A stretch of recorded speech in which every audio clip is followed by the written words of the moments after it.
Hello everyone, welcome back to my channel. We are here once again to talk about Star Wars X-Wing miniatures by Fantasy Flight Games. There has been a new news post that is the second half of the Guns for Hire preview focusing on the Kihraxz Vaksai cards.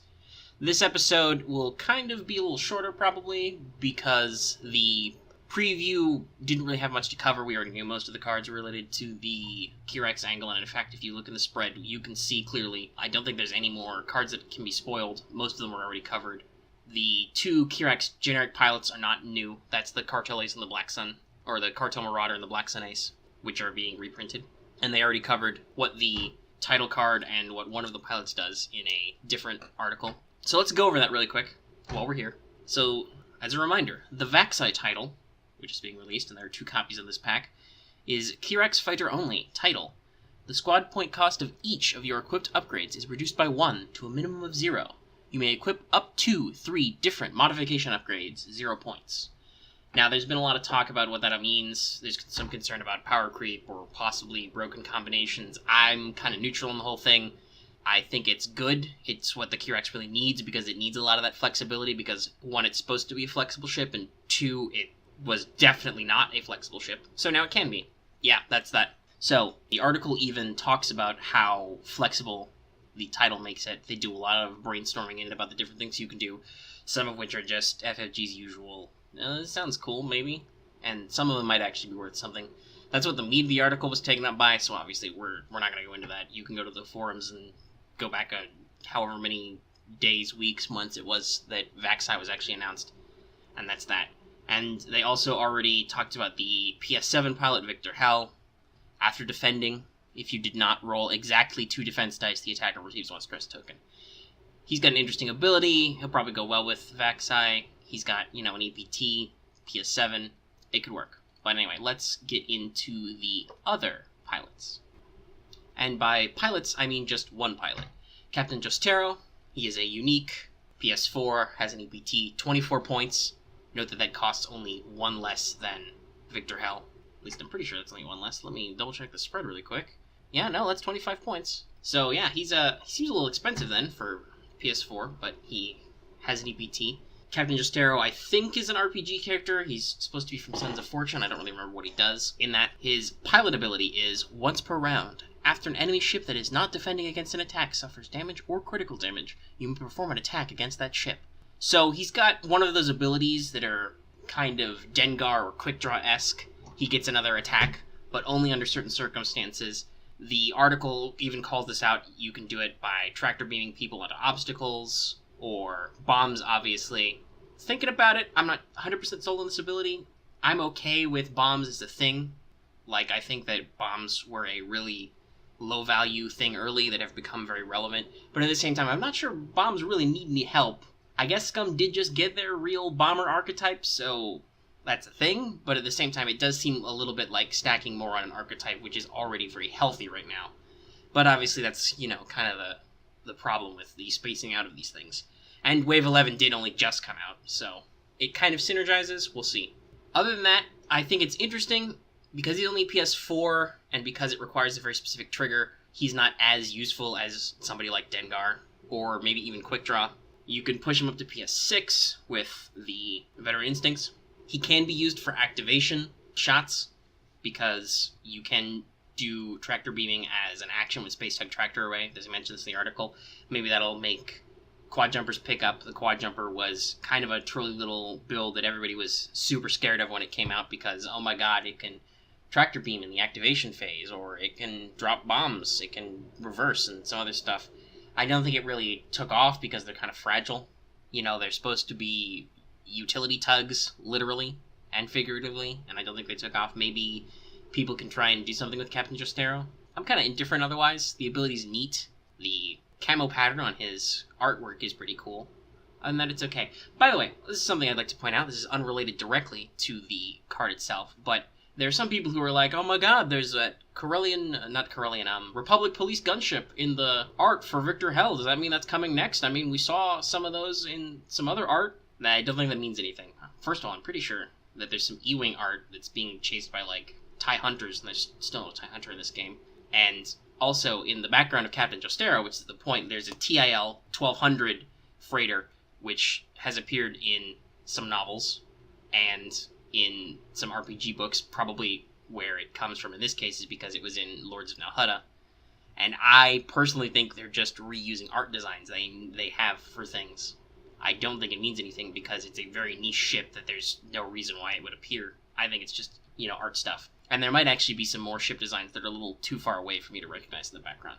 So don't take too much stock in that whole thing.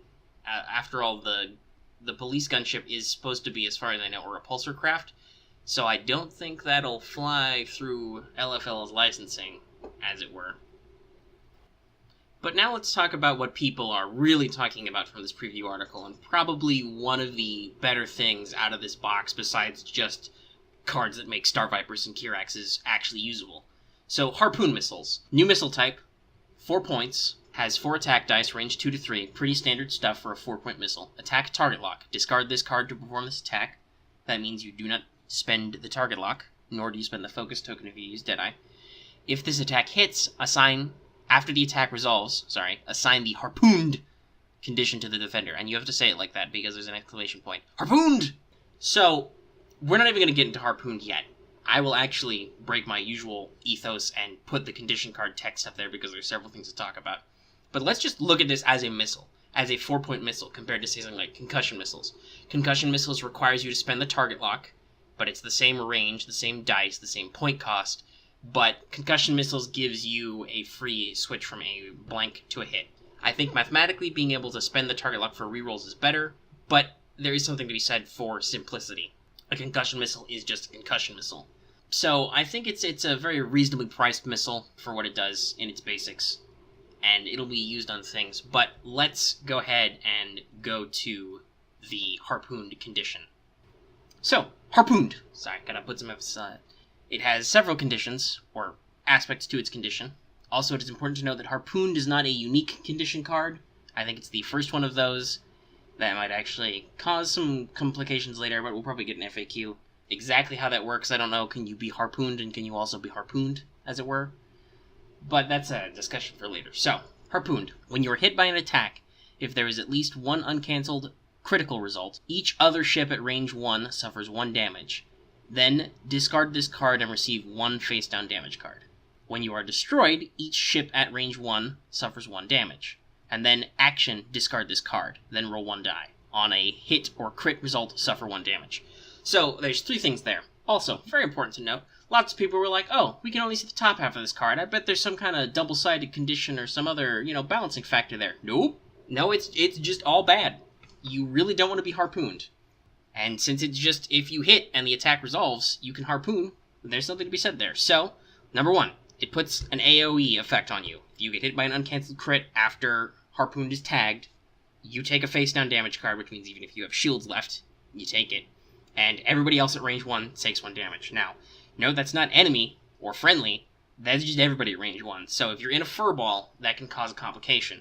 I know some people are kind of concerned about what Harpoon missiles are going to do to swarm-type play. In that case, I think what you do is you take your 1 swarm ship, which you aren't too attached to, and you just hug the enemy and be like, okay, you wanna pop that harpoon? But anyway, the second condition is if when you are destroyed, so if you don't get hit by a crit uncancelled before you just pop, then you blow up and hit everybody around you for 1, kind of like Dead Man's Switch. And then lastly, you can ditch the harpoon condition for an action, but that takes your action, and then you have a 50% chance of taking 1 damage. Note that does not penetrate shields. It says 1 damage, not 1 face-down damage card. A lot to unpack here. It's really good. It's going to screw over what we call fair ship rebels, whatever fun name we've come up for 4-ship rebel builds focused on making Biggs a really annoying guy. Harpooned is gonna suck that right out, because it's a target lock, which means it can bypass Biggs, and then it sticks for a while. It's a constant risk. Or you can just tag it to Biggs and be like, okay, you want to keep Biggs at range 1 of your guys? Well, we'll see. We'll see what happens when I roll a crit on him. That, I think, is the real power of Harpooned. That's one of the things it's going to get in everybody's heads about. The second is just, in general, it gets in your head. It's looking at it from a purely mechanical aspect, looking at it in a void. Assault missiles, which costs 1 more point and also requires you to discard the target lock, is technically better if you want just the AoE effect, because it happens automatically. Right when you hit, everybody at range 1 takes a damage. Harpooned, you may never take that damage. You can stick it on them, and then if you don't destroy that ship, or you don't roll a crit on them, they don't do burst. And the opponent might choose to take their action and suck it up, and they might not roll the damage. So there's a lot more RNG, a lot more variability to Harpooned. But it really, I think, is going to get in people's heads, and that human element is going to make or break Harpoon missiles. Because if you disrupt people playing them, then that's going to change how it works. Formation flying is all about keeping everybody coordinated. Well, now you've put this in there, and it's disrupted the formation, and it doesn't just disrupt it for the one turn. Once you pop assault missiles, they're popped. This is going to stick until that condition comes up. We will really need to see what players want to do, especially about that action to discard. Will you just take it?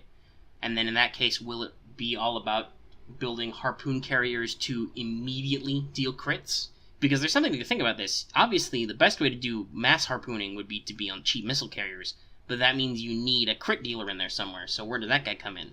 Probably somebody with G-chips, maybe, like a low rank Skurg. But then what are they shooting? There's a lot of questions here. A lot of people are concerned, and especially think it's going to make the Skurg be even better. I'm not sure. You get a free crit with G-chips, but I don't know.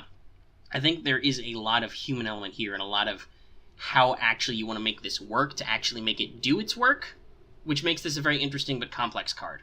I will say once again, I think people are a little overplaying it. They're like, oh my god, this is going to kill swarms. Well, first of all, how many swarms are actually in play? 1. And 2, is a single swarm ship that much of a detriment to your formation? Now, obviously, I can understand we've kind of had to adjust what exactly the swarm is, but if you were running just, for example, as many ties as you could field, you could take one Academy pilot or whatever and just have him go off on his own, or do like I said, and just have him ram down the enemy's throat and be like, okay, you want to pop me? So that's the thing to think about. Like I said, I don't think it's as much of a kill for swarms as people are treating it. What it really is going to kill is going to be Rebels type formation flying builds. But if it picks on an archetype which was incredibly dominant for a long time, efficiency-wise, that's okay too. We'll see how that plays out. And obviously, as usual, there's the usual complaint about conditions, complaint about too many effects at once, complaint about killing concussion missiles or homing missiles or assault missiles. I've already said my piece on that. It does something different, I think. It depends on what you want out of it. Harpooned, like I said, is more complex. It's got much more randomness built into it. People may not prefer to play that way, and gonna be honest, that may not work out to your advantage. What happens if they come out with an upgrade card that's like, when you perform an action on a condition card or a face-up damage card, you can, switch one of the dice to blank once per round or whatever, or discard to make it a blank, and then you're just like, well, I can just ignore this. Then, why wouldn't you spend the action just to ditch Harpooned if it's going to cause you that much disruption? You can eat the lost action. There's a lot of room for thought here. I think a lot of people are happy, in some sense, because this cuts right to the heart of an archetype people are not happy about, and quite frankly, I don't like the sound of. I don't like how that 4-shipped Rebel build is designed. I think while it's neat that Rebels can stack so much defensibility into one build to do some fun, stupid stuff at the same time, that's a little gross. I think somebody wasn't thinking when they made it so that you could actually make all the ships cheap enough to pack into one package. You know what I'm saying? It's kind of like the old triple jumps problem. This will definitely give you some food for thought, which will make that not optimal.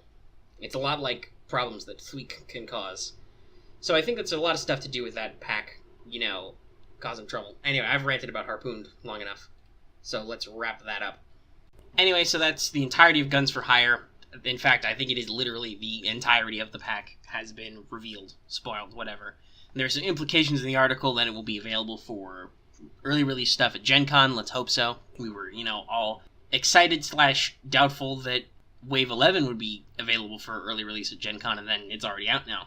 So we'll see. Gen Con is this Friday. As of the time I am making this video, I'm hoping for a Wave 12 announcement. Obviously, that'll be probably just the main ships, not any Last Jedi stuff. We'll see. Maybe it'll be the second Scum Epic. Who knows? Anyway, that's all there is, really.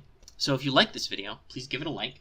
If you have any comments about anything I've said today, please leave them down below. And obviously, if you want all the latest news about X-Wing as it comes out, go ahead and subscribe to my channel if you haven't already. Thanks for your time.